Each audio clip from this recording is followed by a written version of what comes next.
All right, so I'm Jonah Lacqua. Thank you so much for being here with us tonight. I am the Executive Director of the History Project, and I will be moderating tonight's discussion. Before we get to the intros and our conversation with our lovely panelists, I have a quick spiel about the History Project. We are Boston's LGBTQ+ community archives, and it is our mission to document, preserve, and share the LGBTQ+ histories of Massachusetts and New England. So tonight's event is part of our Out of the Archives series, and we have a whole archive of Out of the Archives events up on our YouTube channel for you to explore. We have a couple of upcoming events, some virtual and one in person. So Saturday, we're part of the Invisible History Project's teach-in, where queer historians from across the country are presenting short talks on Zoom throughout the afternoon. On Sunday, we will be at the premiere of Black Narratives in Boston's Black Queer Trans History at the Bowling Building in Roxbury at 3:30, I believe. And then in March, on the 12th, we'll be holding our annual Wikipedia Edit-a-thon for Women's History Month. And those details are forthcoming, but we're planning to be in person at the Boston Public Library for that. For those of you who are not familiar with us, History Project's a volunteer-driven organization, and I just want to say thank you to everyone who's made a contribution to support our work. I really appreciate your support. You can always make a donation on our website, and I will get you links in the chat to our website, to the chorus's website, to the documentary, to the events, and all of that. So with that, we are on to our main event tonight. We're in discussion celebrating the new Boston Gay Men's Chorus documentary, Music Triumphs Homophobia. And our panel includes Sarah Shoffner, Executive Director of the Boston Gay Men's Chorus, Reuben Reynolds, Music Director of the Boston Gay Men's Chorus, and Reuben conducted all three of BGMC's international tours. Craig Coogan, writer and producer of Music Triumphs Homophobia, and executive director of the Seattle Men's Chorus and Seattle Women's Chorus. Craig began working on Music Triumphs Homophobia while he was still executive director of the Boston Gay Men's Chorus. And Michael Willer, writer and director of Music Triumphs Homophobia. Michael is also the director of video for Flying House Productions and the producer and co-host of the popular podcast, The Big Fat Gay Podcast. So thank you all so much for being here tonight. And I'm going to pin in all five of us, which I probably should have done before we started talking. All right, Michael, where have you gone? I'll make some noise so you can find me. Zoom is not cooperative at all. We'll see if, there we go. So there's the four of you. I will add myself. Okay. And yeah, so I have a series of questions. For those of you who haven't seen the documentary, it's this really great, about 2-hour-long film about the history of the Boston's Gay Men's Chorus, and really focusing on a lot of the international work and traveling shows and sort of mission-driven work that the chorus has done. Sarah, as the executive director of the chorus, I'm curious about how this history of international work connects with your work today and the activities of the chorus now. Absolutely, and thank you so much for asking that question. It's been really interesting having this documentary come out at the same time of kind of a pivotal leadership change in BGMC's history, but also an interesting change in happening politically in our world. What we've really noticed is kind of a generational split between our members and vocalists and their response to Music Triumphs Homophobia. A lot of the younger vocalists have seen the stories in the documentary, and they almost antiquate it to like ancient history, especially the footage from Poland with riot police and people laying on the ground in protest, and how those stories don't necessarily resonate with them.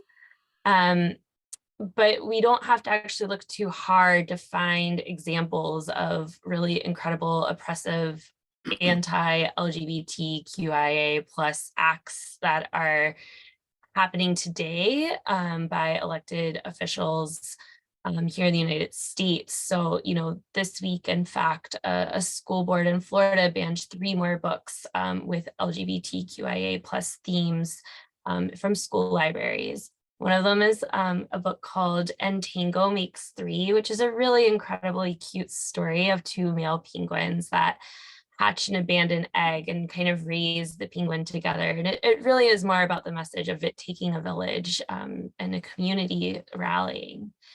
And a lot of people think, that just can't happen here in Massachusetts.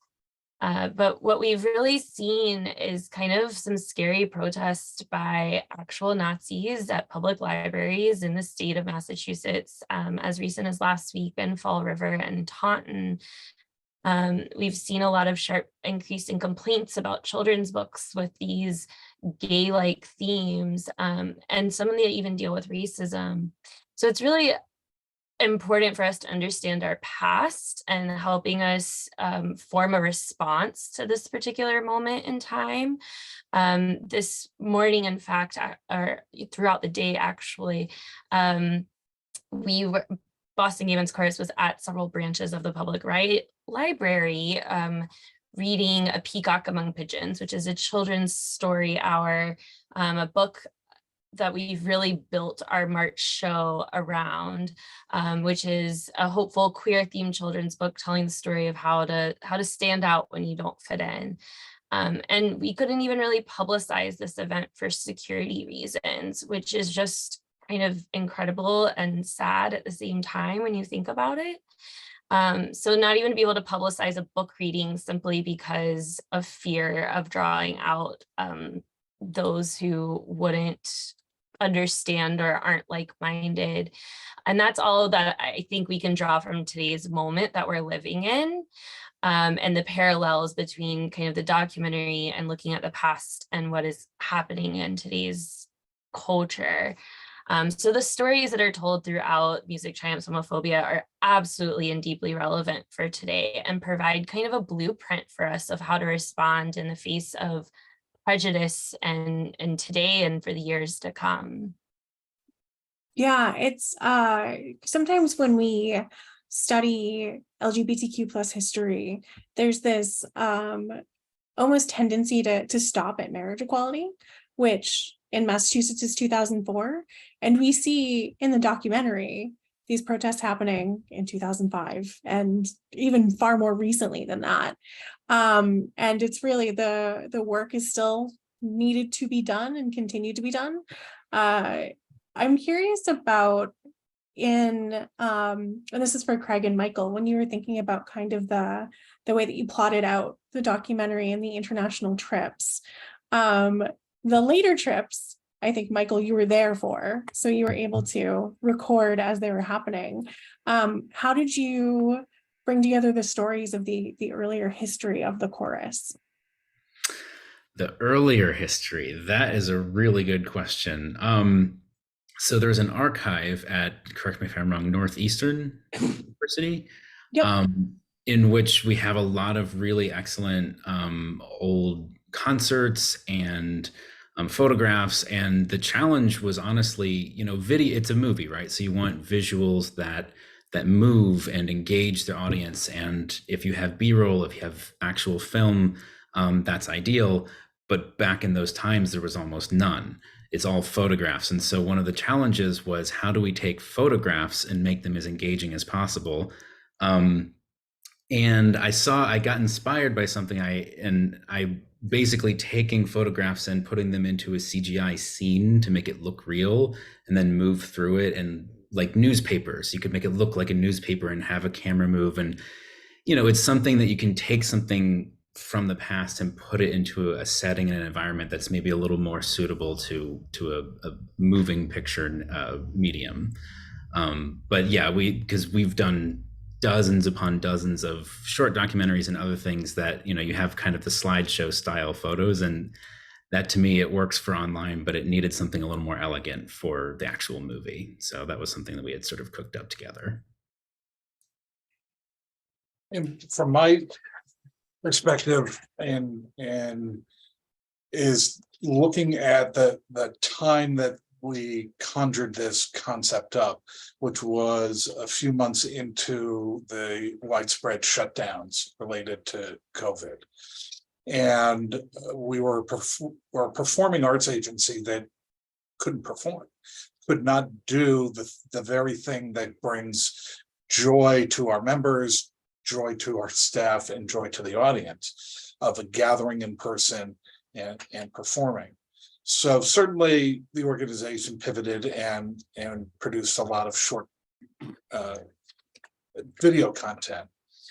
It was also simultaneously when Reuben and I were talking about the 40th anniversary of the chorus, and looking back, and there were all of these stories and all of these examples of the chorus changing hearts and changing minds through music, and using music in a way to actually shift how people have their thoughts about gay people.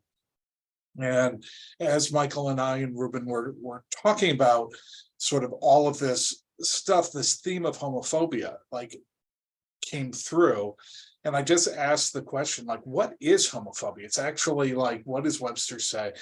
And we went back and found that sort of this theme that it comes from, a lot of it is very biblically based, that people will come out and say, oh, there's this in the Bible, and therefore, and so on. And in doing some research, we found, well, it doesn't actually go back to the beginning of biblical times, that the first time homosexual is used in the Bible is in 1946. So, maybe it isn't quite as old as that. And then when you look at the chorus's experience in Poland, which is a Catholic country, and in the Middle East with both Jewish people and Muslim people, the experience of homophobia and misunderstanding of gay people was consistent regardless of the religion. So as we were putting the narrative together, we thought it was important to weave the experience of how music changes hearts and minds over this misperception, regardless of religion. We didn't want to be against a particular denomination or for a denomination. We really thought, here's this through line. And it was very complicated, and Michael worked very hard with me to make sure that we tried to tell it as simply as possible. And the way we did that, or we tried to do it, is emulating the chorus itself. It was not one person's experience. So as you watch the film, there are dozens of people, dozens of different experiences, dozens of different perspectives, is the essence of what a chorus is. Different people coming together with one voice to help change hearts and minds. Which I think really comes through. I was kind of surprised, and in hindsight, I shouldn't have been, at the sort of religious, parallels or undertones, and the different ways that a lot of the interviews talked about how being part of the chorus made them feel, as almost as a congregation, as the work being mission work, either to or around New England or across the world. And it I think exemplifies a lot of the really deep emotions that it seems that the chorus members have towards being part of this group. I have a question for you, Reuben, since according to I would say my research, according to Susan's research, to break the fourth wall here, you picked the music for all of the international tours. And did you have something in particular in mind when you were doing that? How did you decide what the music would be in doing this kind of international mission work? Well, it's different for each country in that you want to respect their traditions by actually singing something in their home language. Singing in Polish just wasn't going to happen. We couldn't do it. But we tried to sing in German. We've tried to, everywhere we've gone, something in their home language. Actually in Poland, we sang a Latin hymn about Mater Poland, Mother Poland, Gloria to Mother Poland would be the translation. And we had just been through all of these horrible protests. We'd spent the whole afternoon doing interviews with papers from all over Poland, even for NPR. And then they had tried to close down the concert, close down the auditorium. There was this one point I'd snuck out and I was watching what was going on in the street, and all these protesters had come up and they laid down in the street. And this cab pulled up and these two little old ladies, looked like someone's grandmother, got out, they looked around them, they grabbed each other's hands, and they started stepping over the bodies, blocking them. And I thought that was just such a powerful moment. Then that night, when we came down to actually do the concert, we did our opening number, and then we did Gaude Metropolitana, and I just freaked out. I knew that there were police with walkie-talkies on every aisle. I knew that they were watching us like crazy, and all of a sudden, I heard this popping noise that I had no idea what it was. But the chorus didn't seem to get upset about it. So I'm okay, I guess I'm going to live. And it turns out the seats were all spring loaded. And when they stood up, because we were singing the hymn, they just popped back into place. And, so at that concert, we sang their music, we sang our music, we sang songs of, we sang Marry Us Today. We were fundraising in Prague for the marriage movement there. All of our concerts that we've gone and done internationally have as the beneficiary of the concert some local group that is fighting the good fight, so to speak. For wedding equality, marriage equality, for young people, be gay or straight, young people in South Africa, to raise money for people living in the slums, where this new school was their only chance of getting out and getting an education.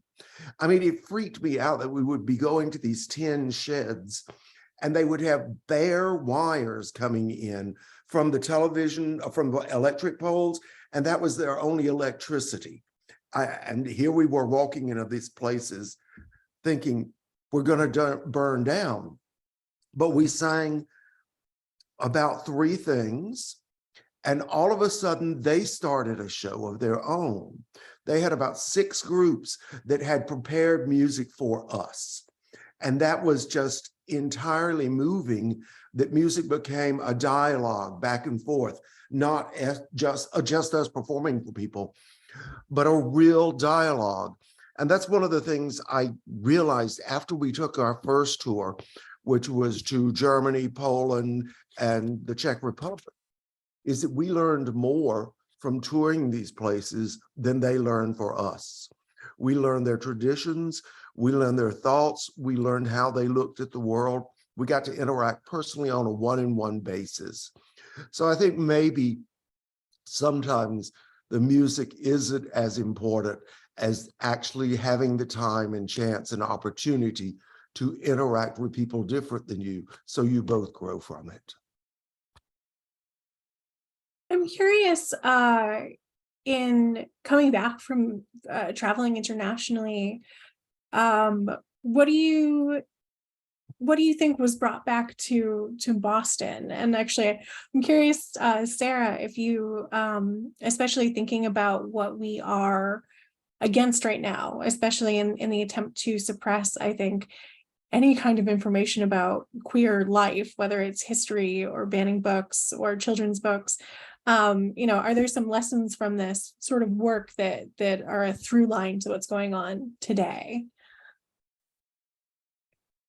Absolutely. I think one of the things about the chorus is that it really, we continuously send the message that we are not just one voice, we are many voices that say the same message. And together we're loud, we're strong, we're bold, whereas the one individual may not have that support or call that attention.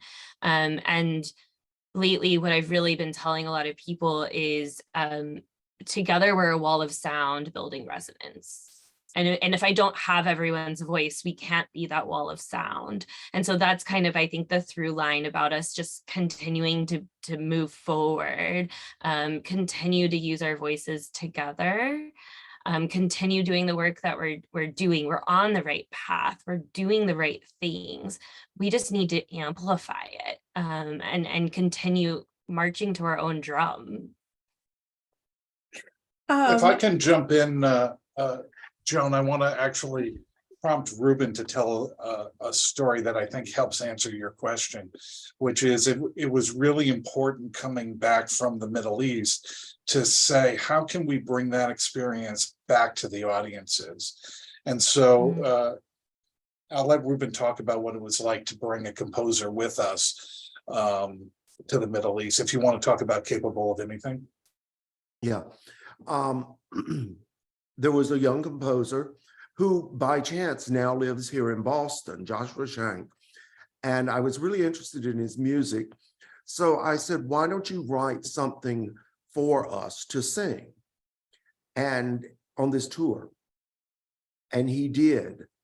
And he took the line, I was happy when, and he asked everybody in the chorus to complete it, and to complete it 5, 6, 7 times if you wanted. And then he drew from that and created a text of this piece. And it blew me away when we were in Istanbul. Everybody was quiet. No, this was when we were in the Middle East. Absolutely everybody was quiet. It was a quiet piece. You couldn't hear a sound in the room except us singing. They were so drawn into this idea of everyone having a voice in creating this music. So Josh went with us, and he was blown away by the whole experience. And he came home and wrote 3 more pieces, so that it was a suite of 4 pieces about the tour that described it. One of the movements, we were at the Dead Sea. And everyone was amazed that everyone floats at the Dead Sea because of the high water sailing content in the water. And someone walked up to him saying, you know, you see people from Turkey, from Istanbul, from Russia, from Belarus, everyone floats exactly the same in the Red Sea. And I thought that was just glorious, a simple little observation like this. So he came home and he wrote a piece about everyone floating in the Dead Sea. We were on the steps of the Hagia Sophia in Istanbul, and this crazy English man jumped out of this car going, what is this SCOTUS thing from the United States about everybody now can get married? And we were like, whoa, okay. Here we are in a different part of the world, and getting to see how they react to something that was, for many of us, one of the most important things that had ever happened in our lives. And his last movement was about moving forward into time, about how we started this movement, and it's up to the next generation to continue it. And that you have to, once you get the rights that you're fighting for, you have to keep fighting to keep those rights. And that's part of, once again, the music we sang on tour. That's wonderful. And I think one thing I've been thinking about, it actually, Craig, your question prompted this a little bit, is when you make a documentary or when you write a story, inevitably bits get left out. And I'm curious if there are other stories of when you were on tour or when you came back that didn't make it into the documentary, but that you'd like to share, that you think would be something we'd like to hear about. Well, I think Michael could correct me, but I think the first edit was something like 7.5 hours long. Something like that. I think maybe like 4.5, but yeah, it was obviously, but it felt like 7. very, very, very long. Yeah.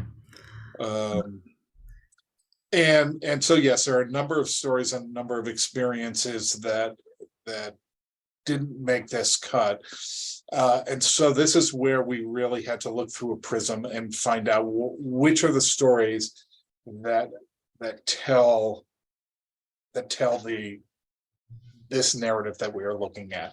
One of the member stories that was a little heartbreaking not to include is a longtime member of the chorus who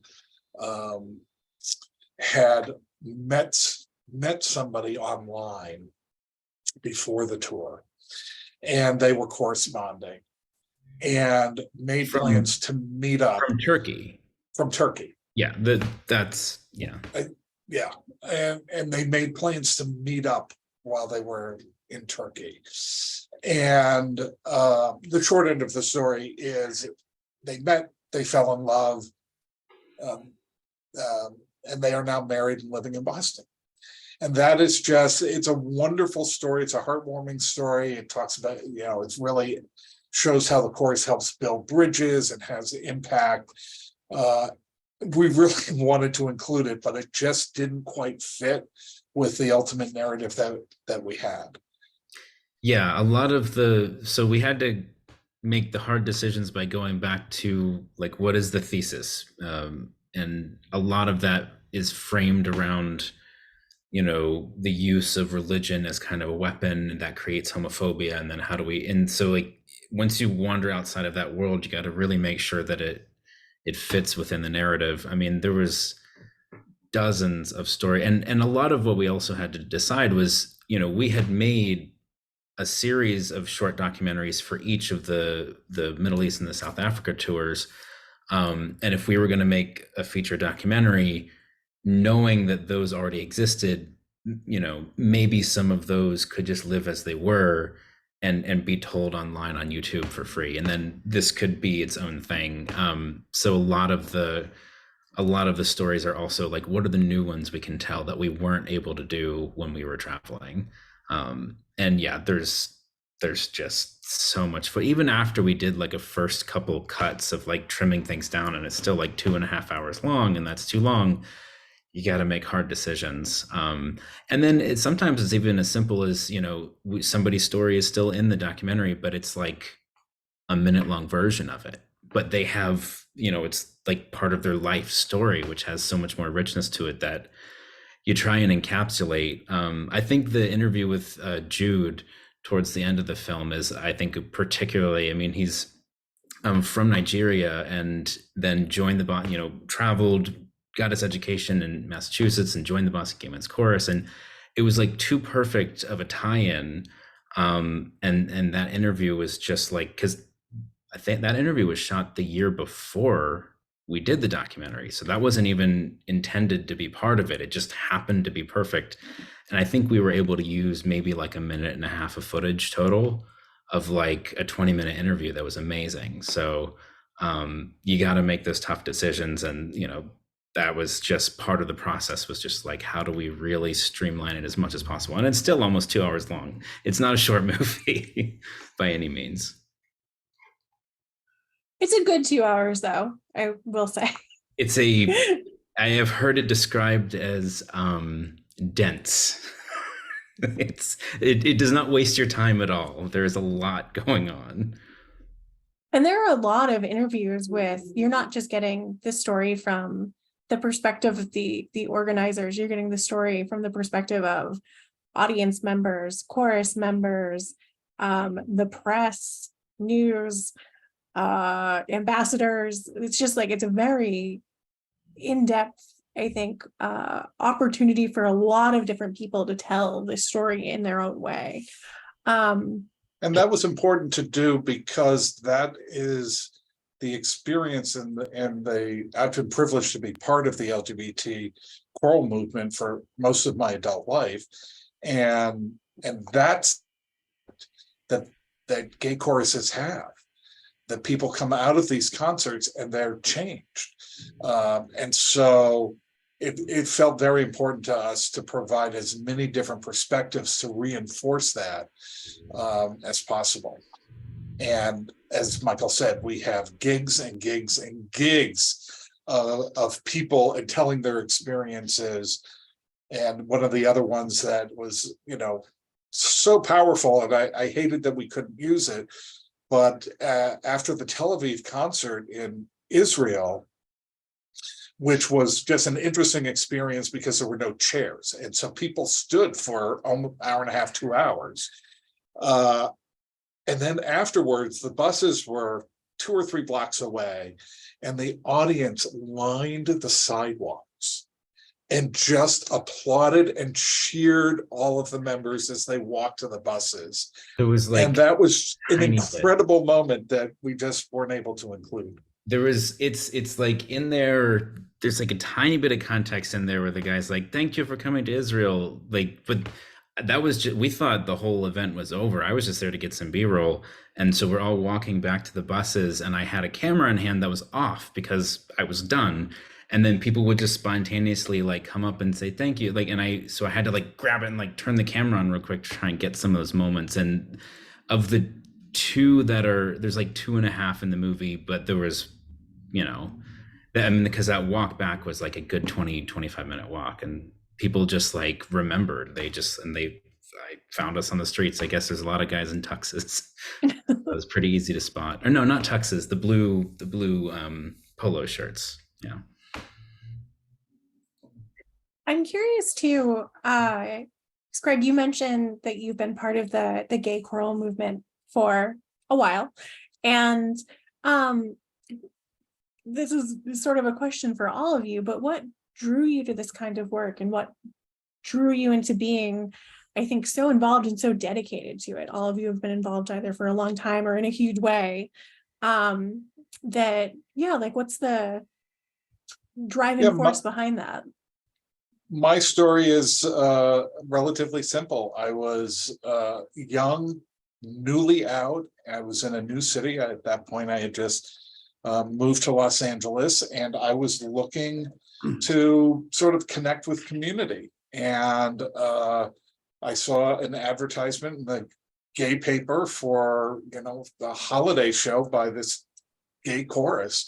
And so I went to it, and it was one of those transformational experiences where you're sitting in the audience, and not only was it entertaining and fun and joyous, but really for the first time, I had my life, my experiences, my perspective reflected back to me. And that was really quite moving. And that began a lifelong connection with the movement. And I know Reuben has an even better story. Oh, Lord.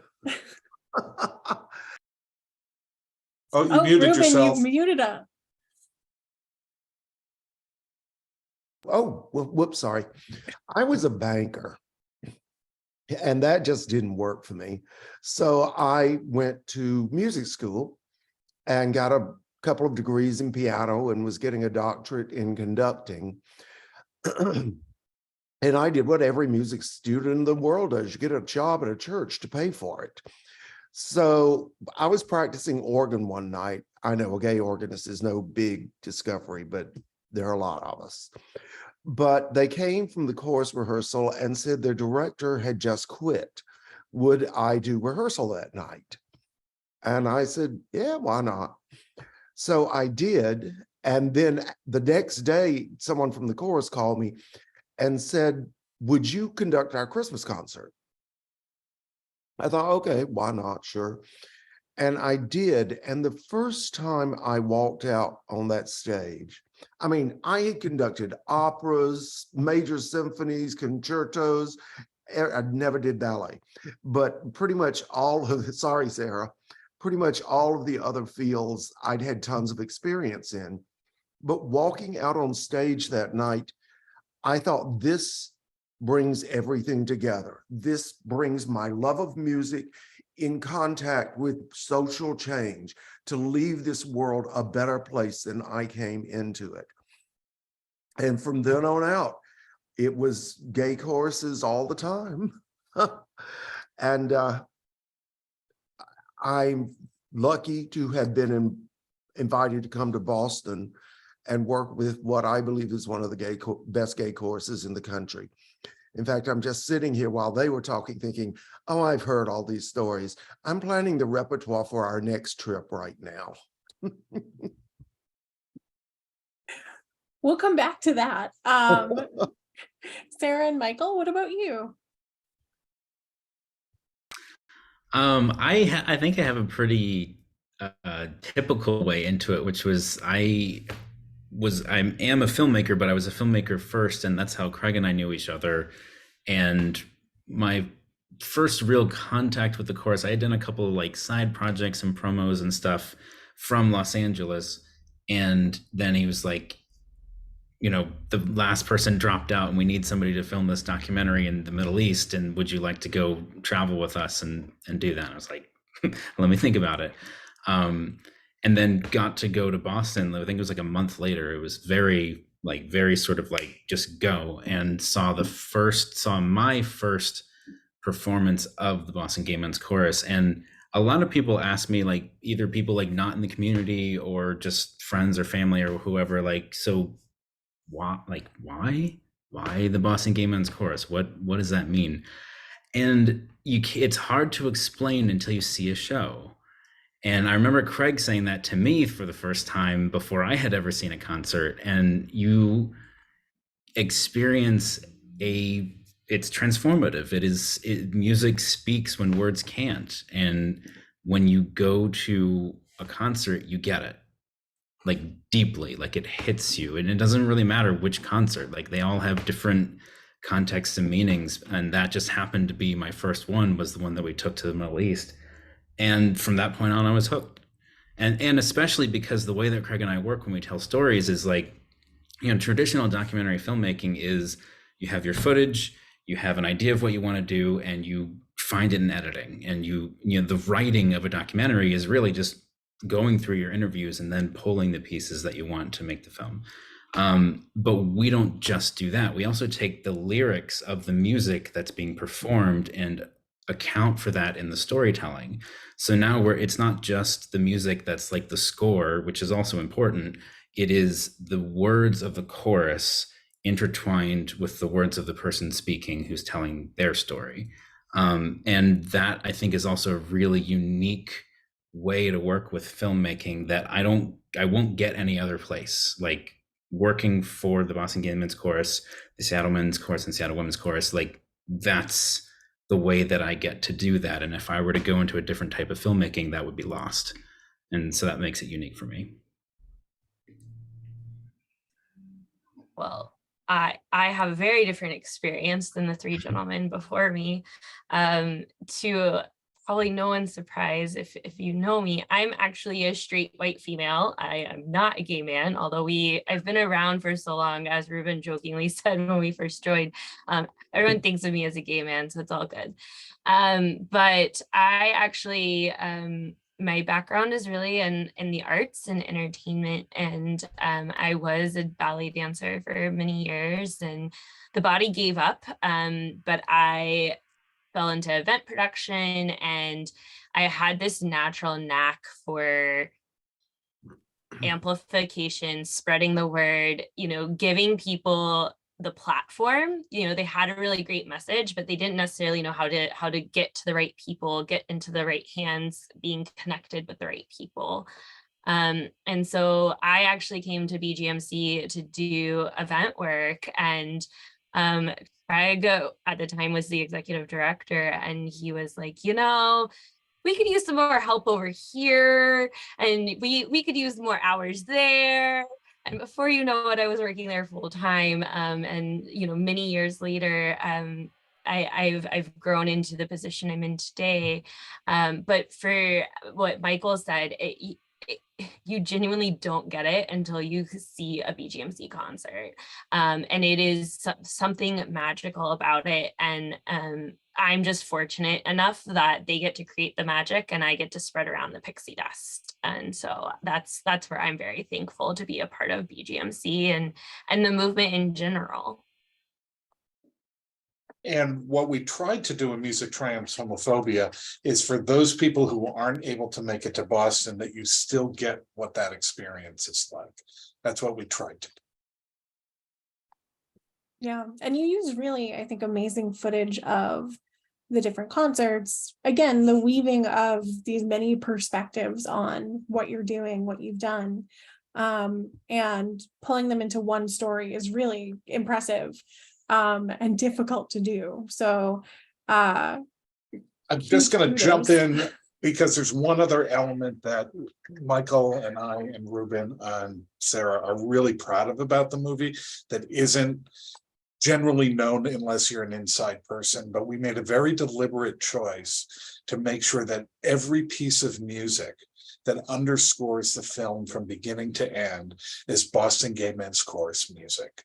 So there's certainly the choral pieces and the covers that are included, but assistant music, I don't know what his title, I won't mess the title up, but Chad Wyrick, who did the orchestration and the writing of the scores. So it's just really sort of cool that we have sort of the verbal narratives and the visual narratives and all of that complication. And it's, once again, as Michael was saying, it's all tied together through the music. And it's the music that Reuben conducted from the beginning of the movie to the end of the movie. And I have one more question before I open it up to our audience. Reuben, you mentioned working on the next. You let the what is it, the cat out of the bag? Is that the idiom?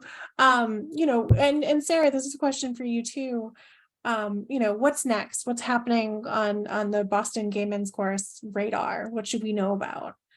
You know, we had all these plans in place. And I don't know exactly what's going to happen because the world has changed so much in the last 3 years. Instead, I'll tell you why I think this is important to me and why it is that we continue to do things like this. And you can stay tuned for what's really going to happen. But we were in Istanbul and we were invited to do a concert in this incredible auditorium that just been built. And we became the object of a political power play, literally. The president of Turkey, Erdogan, was doing his best to court conservatives to get him reelected again. And as such, he had his good friend who had just built the concert hall cancel the concert. So there was a Turkish student group at one of the universities there, and they came to us and said, we would love to sponsor this concert. Well, it turned out to be a fabulous experience. They set up 5,000 chairs, they filled them all, then they had to close the doors and not let people in. Elton John had been there like 3 weeks before, so they kept his stage, and we sang on Elton John's stage. It was wonderful.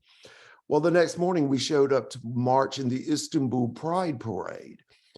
And we were met by armed guards who said, you are not allowed into Toscan Square. The parade will not happen. And if you continue, you will be gassed. Well, the many young people on the tour were horrified. They had never seen anything like that. They couldn't believe that this was happening. And remember, many of the guys who have been with us for a long time, on the other hand, were like, I can't believe we're back to this. This is what we were fighting years ago against, and we have to still do it. And the thing that I took from that, and that has been very important to me, is how important it is for the generations of gay people to talk to each other and to pass that history on in one form or another, so that the older people will know that there's someone ready to step up, and the younger people will have a better idea about what's happened before, because you cannot move forward unless you know the history of a movement.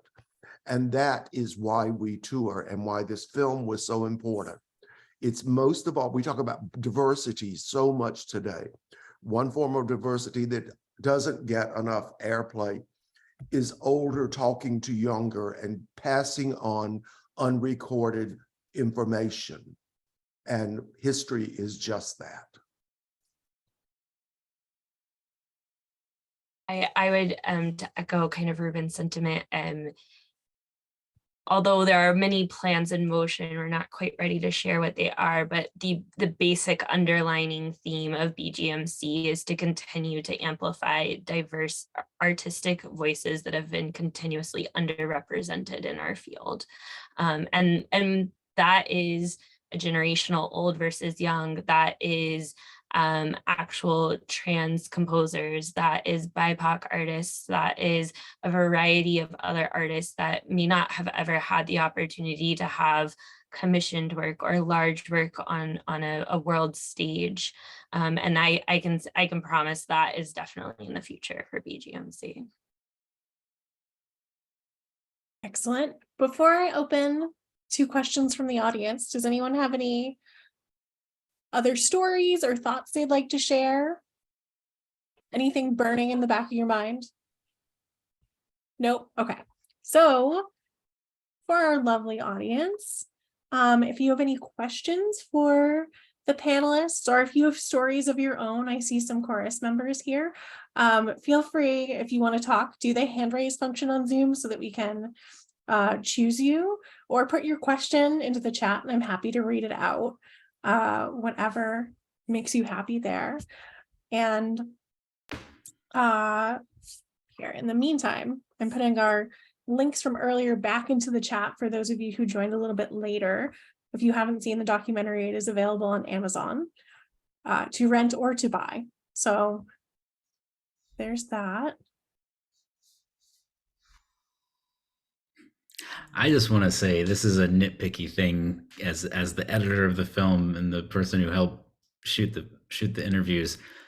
Amazon wouldn't let us upload a 4K version, and that really bugs me. Like, you can only get the regular HD version, which looks as good as it can, but come on, Amazon. There's this beautiful 4K version of it just waiting to be watched, and maybe in another lifetime. I don't know. But Dear Jeff. Yeah. Mr. Well, Bezos, we've come close. And that's actually a question I hadn't considered. Have you, shown the documentary anywhere outside of Amazon? Are you taking it on the queer film festival circuit? So what we had to weigh with, because film festivals are obviously a really exciting way to share your movie, and what we decided was that it was more the film festival route. A little insider knowledge here is really time consuming, or not time consuming. It takes a long time. You might spend a year, you might spend a year and a half waiting to make the festival circuit. And with a feature film, a lot of festivals, in fact, most festivals of note, want that to be your premiere. And so if you've already premiered somewhere, then there's all of these things. And what we decided was it was more important to get the movie out so that people could watch it. Because a lot of times a film festival will also, if you've released on something like Amazon or any publicly available platform, they're not interested to take your movie because they want to be able to sell tickets to it. And if it's already available, then, thanks, but no thanks. And so we would have had to wait, keep it private, not let people watch it, and then hope that film festivals came through and that eventually in 2 years, people will be able to see it. And that's not actually the point of the movie. The point is to be able to share the stories with the world and for people to hear the music of the Boston Gay Men's Chorus. And so we actually made a conscious decision not to go that route.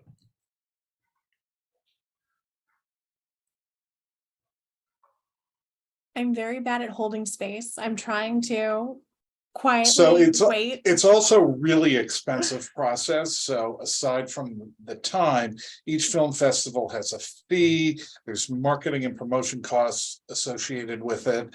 Mm-hmm. And this film was made during COVID. This film was made thanks to the generosity of hundreds of donors to the Boston Gay Men's Chorus. There was not a grant that came in that said, oh, here, let's do this. There was not a company that wrote a nice big check to allow it to happen. It is very entrepreneurially made. It was very grassroots made. We were fortunate to have planned well over the last 10 or 12 years and have a huge vault of material to choose from. But the film was really made for very, very little money. And the idea that we just didn't have the resources to go out on a national marketing campaign. So opportunities such as this to spread the word is really important. And as Michael said, it was very critical that we make the film available to as many people and as cost effectively as possible.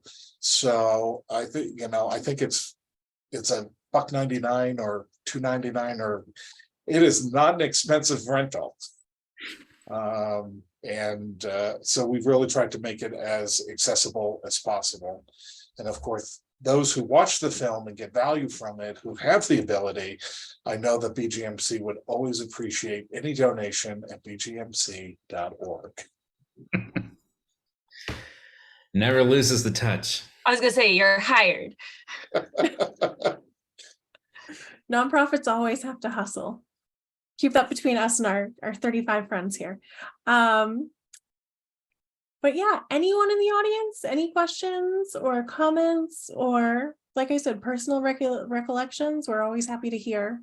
Especially, I keep looking over to one person with their video on who I know is in the chorus and is a historian. But you don't Who's have to there for all participate. 3 tours, if I'm not mistaken.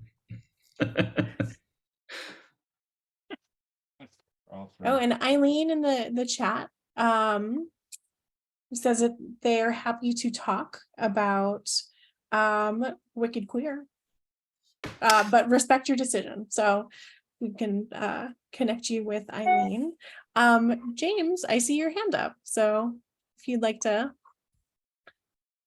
Hi.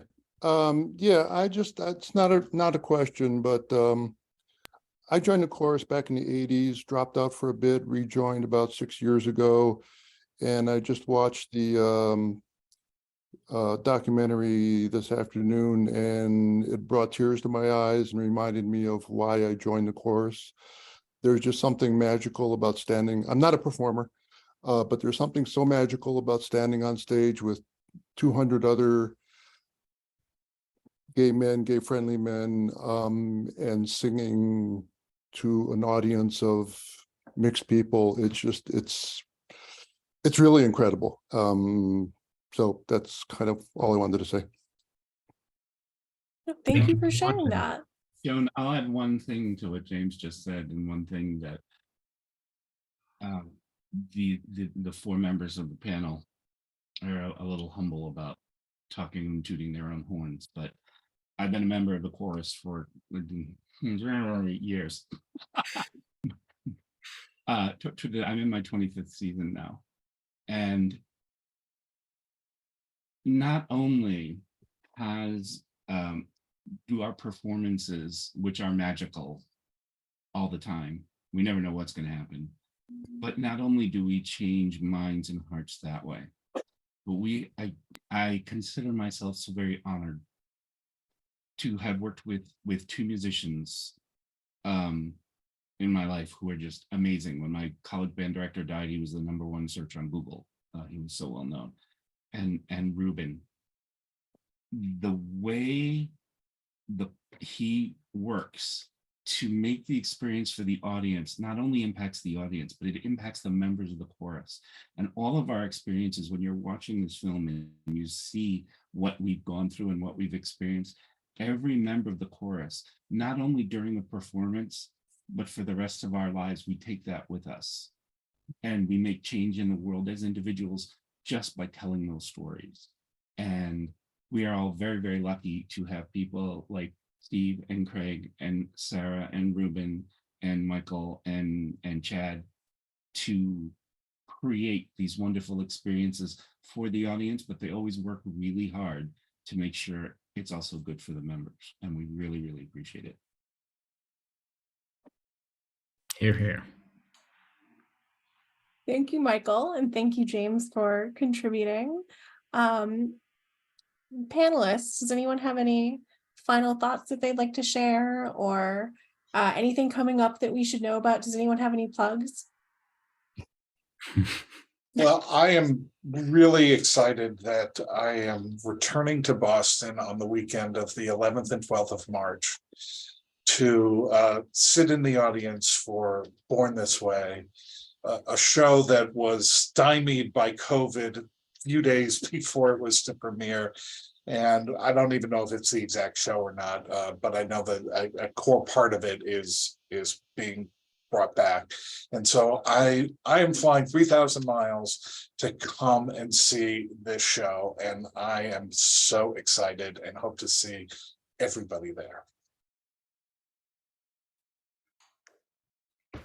I will echo with Craig, you know, a large part of the show is A Peacock Among Pigeons, which is a commissioned work based off of the book. And I'm just incredibly proud to bring something like this to the stage. And it's been a really long time coming. You know, we're wrapping up the program and some other stuff. And I'm like, do you know we've been working on this for like 7 years? Like, holy moly. You don't realize what COVID has done and the time warp, but I'm just excited to see that and hope as many can make it there as possible. I have plenty that I could add as far as the technical side of things, but nobody's trying to fall asleep right now. So I'll just thank everyone for telling stories and being here. It's always very cool to hear other people's points of view. That's the whole point. So thank you. Excellent. Reuben, any last thoughts? I did enough work last night for a normal person for an entire week. So I'm worked out. I mean, I will add to what they've said about spending time 6-7 years developing a project and see it coming to life on stage is just incredible. We have the composer, the author of the book, the illustrator, all coming in who can't wait to see what their work has been taken and turned into. So I'm going out to dinner with friends. Well, you enjoy it. I try to wrap us by 8, and that way everyone can move on to a nightcap or dinner or bed if you're that kind of person. I will tell you one thing. One of the friends that I'm going to dinner at his house, he's cooking, is John Strumwasser, who 41 years ago was one of the founding members of the Boston Gay Men's Chorus and has been with us ever since. He's even singing in this concert. And that kind of, I learned so much from him, that passing of knowledge about how gay men thought 41 years ago. Yeah, one guy told me, I went to the concert because I was too scared to actually sing on the stage. I didn't want anyone to know I was gay. And I went to the concert just to see who would admit it. And we've come a long way since then. And it's only because of that history that is consistently passed down that we learn where we're coming from and gain the strength to move forward. That's beautifully said. Perfect soundbite for the next documentary. Did you get that? It will be recorded, right? Yes, we're recorded. This will be up on YouTube soon. I just want to say thank you all so much for being here with us tonight, to all 4 of our very lovely panelists for all of your stories and for so graciously answering my questions, which sometimes I ask multiple in a row and I try not to. But it's just our pleasure here at the History Project to be able to highlight the history and stories of another very storied and historic organization here in Boston. It is absolutely our pleasure. And for everyone in the audience, thank you for being here with us. I've put the links in the chat a few times, but to learn more about the History Project, go to historyproject.org. And to learn more about the chorus, it's bgmc.org. So please look us up and stay in touch. And with that, I hope you all have a lovely evening. Thank you so much. Thank you. Bye-bye. Thank you. Yeah. Thanks, Joan. Really appreciate it. Oh yeah, no, my Everybody. pleasure. Good night. You're fabulous, Joan. Thank you.